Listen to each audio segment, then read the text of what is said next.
She was 23 years old. She drove a rust-edged 1974 Ford Pinto with a cracked-back taillight and a cassette of Conway Twitty stuck in the deck. On the morning of September 14, 1982, she left her shift at the Creighton packing plant in Waverly, Nebraska, and she never walked through her front door. That is not a story about a young woman who simply vanished. That is a story about a clue that was sitting in plain sight for 41 years, documented, photographed, filed, and yet missed by every pair of eyes that looked at it. And it would take one retired detective, a grocery store receipt, and a database that did not exist when Linda Deason was alive to finally put a name to what happened to her on that gravel road east of town. But before we get to any of that, we have to go back to the fall of 1982. Because to understand what was found, you first have to understand what was lost. Waverly, Nebraska in 1982 was the kind of place where people left their screen doors unlocked and thought nothing of it. Lancaster County farmland stretched flat and golden in every direction, and the town itself, just under 2,000 souls, ran on church potlucks, Friday night football, and the quiet rhythms of agricultural life that had kept families rooted there for 3 and 4 generations. The grain elevator off Lincoln Street was the tallest structure most people would ever stand beside. The diner on Main had the same pie rotation it had carried since 1961. Linda Deason had grown up 12 miles north in a white clapboard house on her family's corn operation outside of Ceresco. She was the second of 4 children, the daughter of a man who repaired combines for neighbors without being asked, the granddaughter of a woman who had farmed through the Dust Bowl and never stopped talking about it. Those roots ran deep in Linda. She was the kind of person who showed up. By the fall of 1982, she was renting a small house on Elm Street in Waverly with her younger sister, Patrice. She had been at the packing plant for 14 months, working the early shift, 4 in the morning until noon, so she could take afternoon classes toward her nursing certificate at Southeast Community College. She kept a cardboard-covered notebook on the kitchen table where she tracked her study schedule in green ink. She was saving, Patrice would later say, for a used pickup with a working heater. On the night of September 13th into the 14th, Linda worked her regular shift. Her co-worker, a woman named Gail Fortner, remembered Linda eating a peanut butter sandwich on her break and complaining that the vending machine had swallowed her last quarter. They punched out together at 11:58 a.m. They walked to the parking lot. Gail turned left. Linda turned right. That was the last time anyone who knew her saw her alive. Her Pinto was found at 4:15 that afternoon, pulled halfway off County Road B, 6 miles east of Waverly, the driver's door hanging open. Conway Twitty was still in the cassette deck. The engine was cold. The Lancaster County Sheriff's Office responded within the hour. Deputy Roy Eggers was first on scene. He documented what he found in his report with the careful handwriting of a man who had been taught that details mattered: the angle of the car, the position of the door, the condition of the road surface. There had been a light rain the night before, and the gravel shoulder was soft enough to take impressions. Eggers noted tire tracks, a second set, wider than the Pinto's narrow tires, running parallel and then diverging north. He photographed them with a department-issue Polaroid, measured them with a steel tape, noted the tread pattern in his report as best he could describe it in words. He also noted something else. On the rear passenger side door of Linda's car, at approximately hip height, there was a smear. Dark reddish-brown. Recent, it had been photographed. It had been logged. A sample was collected. Linda's purse was still in the car. Her nursing textbook. Her green ink notebook, open to a page of pharmacology notes. Nothing about the scene suggested she had left voluntarily. The investigation opened fast. Investigators focused almost immediately on a man named Dale Hofer, 37 years old, twice divorced, who had been terminated from the packing plant 3 weeks earlier, following a complaint Linda herself had filed regarding his behavior toward her on the floor. 2 of her co-workers confirmed the complaint. Hofer had been seen driving a truck in the area of County Road B. Detectives brought him in twice. He denied everything. He had an alibi, a cousin who placed him at a property in Seward County that morning, and though investigators suspected the alibi was constructed, they could not break it. The physical evidence from Linda's car was sent to the State Patrol lab. The blood type from the smear on the door came back as O positive. Linda was O positive. So was approximately 45% of the Nebraska population. In 1982, that told investigators almost nothing. The case stalled before winter arrived. Linda's father, a man named Earl Deason, drove to the sheriff's office on 4 separate occasions in the months that followed. He sat across from investigators with his hat in his hands, and he asked the same question every time. Earl Deason was not a man who made demands. He asked. The case file grew no thinner and no thicker. It sat. By 1987, 5 years had passed. Patrice had moved to Omaha. She kept Linda's green notebook in a box under her bed. She did not throw it away, and she did not look at it. Earl Deason had developed a habit of driving out to County Road B on Sunday mornings, parking where the Pinto had been found, and sitting with the engine off for a few minutes before turning around and going home. He could not have explained what he was looking for. He kept doing it anyway. The detective who had caught the case, a Lancaster County investigator named Gene Coulterman, retired in 1991 after 22 years with the sheriff's office. He took a copy of the case file with him.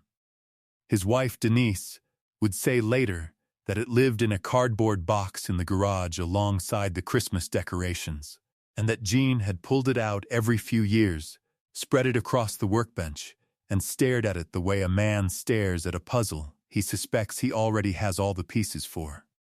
The house where Linda and Patrice had rented on Elm Street changed hands 3 times. The packing plant expanded and then closed entirely in 1999, and the building was converted to storage. Dale Hofer had moved to Kansas in the early 1990s. No one knew exactly when. Earl Deason died in 2003, still waiting. Patrice had never stopped. By the time 2 decades had passed, the reward poster that Linda's family had posted in the Waverly Diner, $2,500 for information, had faded in the window until the photograph was barely visible. Nobody took it down. Every case on this channel is the result of weeks of research, cross-referencing records, and trying to do right by people whose stories deserve to be told fully and honestly. If you believe that work matters, please take a second to like this video, subscribe, and let us know in the comments where in the world you're watching from. Your support is what makes this possible. Now let's get back to Linda. The case had been cold for 39 years when a retired Gene Coulterman, then 74 years old and living outside Lincoln, received a phone call from a cold case investigator with the Nebraska State Patrol named Detective Angela Vargas. She had been assigned to the case 18 months earlier as part of a state initiative to apply forensic genealogy to unsolved Nebraska homicides. The blood sample from Linda's car door, that O-positive smear collected in September of 1982, had been sitting in evidence storage at the State Patrol lab for nearly 4 decades. The question was whether anything useful was still in it. The answer, when it came back from a forensic laboratory in Colorado, was yes. The process is methodical and, in retrospect, almost elegant. Crime scene DNA is uploaded to public ancestry databases, the same websites where ordinary people trace their family trees, and the genetic material is compared not to the suspect directly, but to the suspect's relatives. Distant cousins, second-degree family members. People who share just enough DNA to draw a line on a family tree that eventually leads to a single name. Detective Vargas was at her desk on a Thursday morning in early February 2021 when the database returned a result. She printed the genealogy chart. She called her supervisor. She then called Gene Coulterman in his kitchen outside Lincoln, and she told him what she had. Coulterman was quiet for a moment. Then he said, "Pull the tire track report. The one from the scene. She already had." The name the database had surfaced belonged to a relative of a man named Carl Brent Whitmore, 68 years old at the time of the call, living in a suburb outside Wichita, Kansas. In 1982, Whitmore had been 29 years old. He had worked a route for an agricultural supply company that covered Lincoln, Waverly, and the surrounding Lancaster County roads. His truck, a 1979 Chevy C20 with commercial-grade tires, would have been consistent with the wider tread tracks that Deputy Eggers had measured and photographed on the shoulder of County Road B on September 14, 1982. He had never been a suspect. His name did not appear in the original case file. He had simply been a man who drove those roads. What Vargas discovered next made the file make a different kind of sense entirely. Carl Brent Whitmore had been arrested in Sedgwick County, Kansas in 1991 for the assault of a woman in a parking lot. The charge had been pleaded down. He had served no prison time. He had moved twice since then, and he had, by every outward measure, lived as an ordinary man. His neighbors in Wichita would later describe him to reporters as quiet and polite, a man who kept his yard up, a man who waved. Investigators obtained a voluntary DNA sample through a ruse, a glass left behind at a diner. The Nebraska State Patrol lab ran the comparison. The match came back at 99.97%. On March 4, 2021, investigators from the Nebraska State Patrol and Sedgwick County law enforcement conducted a coordinated arrest at Whitmore's home. He was taken into custody without incident. He was 68 years old. He had spent 39 years as a free man. In the weeks that followed, the full picture came together through interviews, phone records from 1982, and reconstructed route logs. Whitmore had made a supply delivery to a grain operation east of Waverly on the morning of September 14th. His route would have taken him along County Road B between 11 and noon. He had crossed paths with Linda Deason on that gravel road on a September morning and made a choice that destroyed her future and haunted her family for 2 generations. The clue that broke the case had never left the evidence locker. The blood on that car door, that small reddish-brown smear that Deputy Roy Eggers had photographed and logged and measured on a September afternoon in 1982, had been there the entire time. The science to read it just hadn't existed yet. Whitmore pleaded no contest in 2022. He was sentenced to life in prison. He offered no statement to the court. Linda's sister, Patrice, was present for the sentencing. She held the green ink notebook in her lap. Linda Deason would have been 64 years old. She had 3 semesters left on her nursing certificate. She had a younger sister who loved her, and a father who drove out to County Road B every Sunday morning for years because he had nothing else to offer. She had Conway Twitty on a cassette in a Pinto with a cracked taillight, and a Saturday shift, and a whole ordinary future that she had every right to. After the sentencing, Patrice gave a brief statement outside the courthouse. She said, "My father asked the same question every time he went to that office. He just wanted someone to keep looking. They kept looking." Cases like Linda's changed something in how Nebraska law enforcement approached biological evidence preservation.